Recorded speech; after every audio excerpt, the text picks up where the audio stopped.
ta ɗaya ne amma dai wanda za mu ce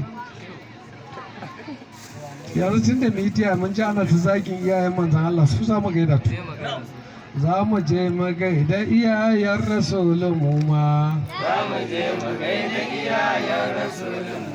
na goda rabbana wanda yawo maza da mata shi ya yi masu ilimi ya yi jahilai kamata ka taimaka mu je to za mu ba mana ila su ci gaba insha Allah lazim a ba mu da take ba baiti ne kuci na goda rabbana wanda yawo maza da mata shi yayi masu ilimi yayi jahilai kamata ka taimaka min ka taimaka maza masu biyar rasulun muwa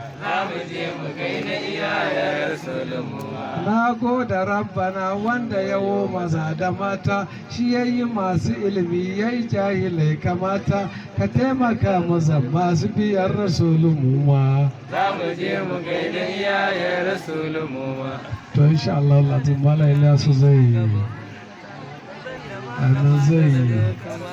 don na ga alamar za a zo a tebar kuɗi ne da yan aljihun ku kwashe ku zuba mani ga sha'irai na ta sulo su yi yaban manzan Allah su gama ba ku da abin ba su ko